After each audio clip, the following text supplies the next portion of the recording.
This team has done everything to this point that it could do and that we expected of them. They've played 3 teams that, in looking back, were better than, and they've dominated all 3.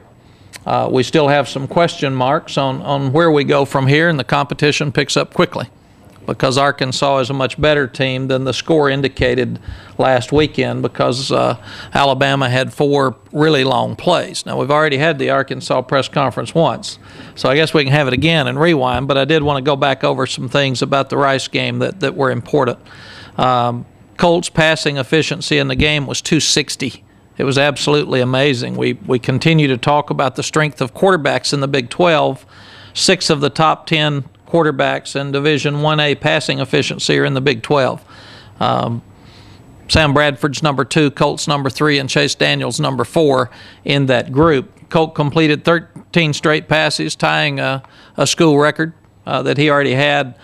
We had a 99-yard scoring drive in the game. That's the 5th one in our 11 years since we've been at Texas, and it builds great confidence for your team when they can take it off the goal line and take what was a very positive play for Rice with them with a pooch punt, punting it down to the 1-yard line and taking it 99 to the other end.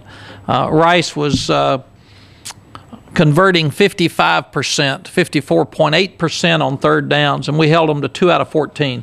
14%. So we did much better with our third down defense. We had 7 sacks, which is a huge improvement from where we were. We didn't punt for the first time since 2003. You'd like to have it where your punter does not letter. If you could keep him from having enough snaps during the year to have a letter jacket, that'd be a good thing. Then you start looking at the goal line stand was phenomenal. It's one I have not seen before. The 11 snaps inside the 5-yard line, and I think most of those inside the 2. And the guys held them going down there, and we actually held Rice to -1 yard on 8 plays, which is really, really difficult to do and should continue to let our confidence grow in the red zone with our defense. And we're seeking our 6th 4-0 start in the last 8 years, which is important to us. Offensively, 3 for 3 in the red zone, had 3 drives of over 80 yards. We felt the most productive player was Colt McCoy, breaking Major Applewhite's record. There was a lot said about whether Major wanted him to or not. Obviously he did. They had a lot of fun with that after the game, and Major was the first to congratulate him on the sideline. The Boss Hogg Award for the outstanding offensive line play went to Chris Hall and Michael Huey.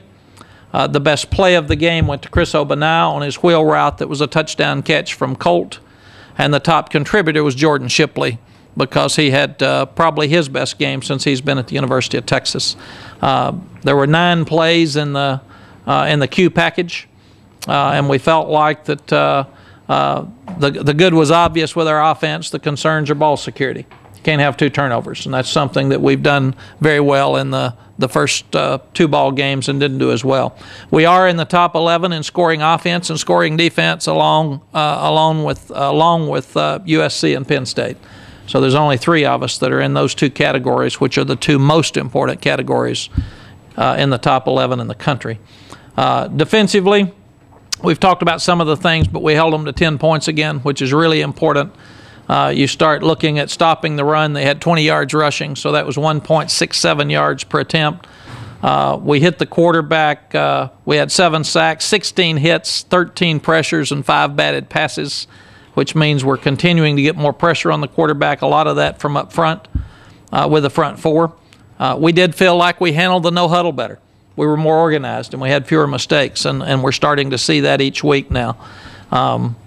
Third downs we've talked about. The players of the game were Lamar Houston and Brian Arakpo. They played really, really well. The ball hawks, meaning they got the ball back for us. Sergio Kendall batted a ball on 4th down. Brian Arakpo batted a ball on 4th down, and Roderick McElroy caused a fumble. The Hard Hat Award, which is the big hit of the game, was Rod McElroy again on their boundary with a little flat pass that a young man turned up. Rod knocked him over near their bench.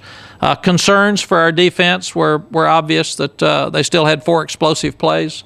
We had 14, so it was a mismatch on explosives during the game, but they had 1 run and 3 passes that were explosives that we'd like to cut down, and we still need to get turnovers outside of fourth down stops. We thought the fourth down stops were good, but we also feel like that we can do a better job. We actually had 3, counting the goal line, but we need to knock more balls loose. Kicking game, we won all 3 phases. Justin Tucker is continuing to kick the ball in the end zone and help us with kickoff coverage. Hunter Lawrence is doing his job with the field goals. We didn't punt. We were really close on a punt return and a punt block. The blocking in the back they called on Malcolm Williams was really, really close. And we have a big punt return there, and Malcolm was also the one that was close on the punt block. And our first kickoff return was really, really good. The other 2 weren't as good.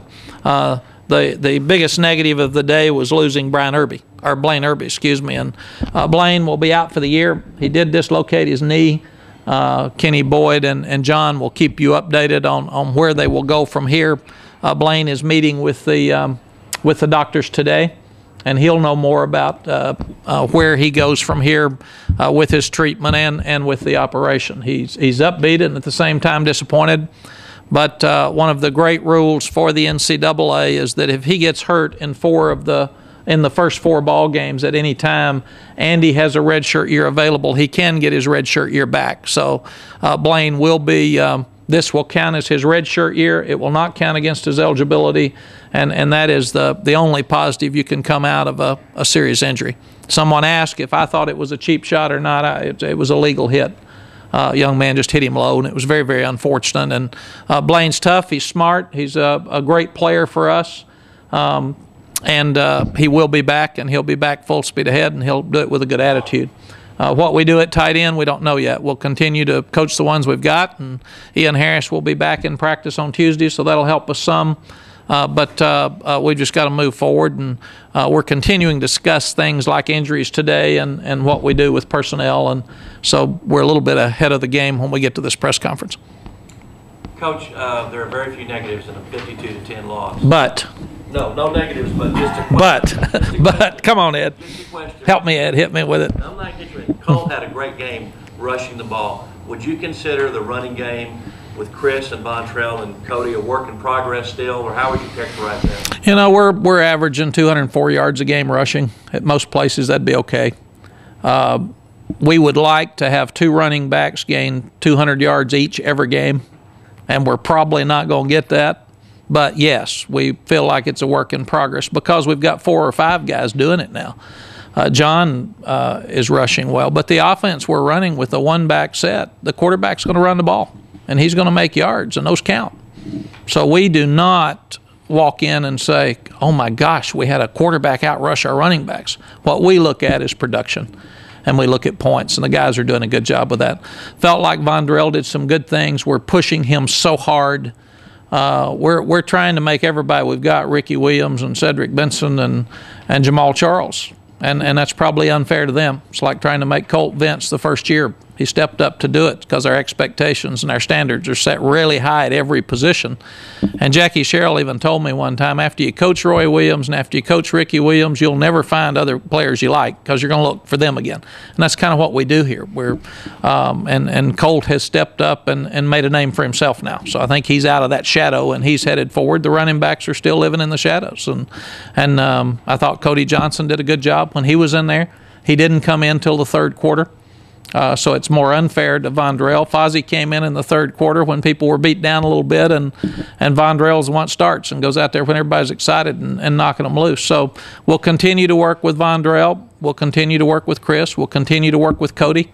And we've got to see where Fozzie fits with his health. Thank you. Coach, you had said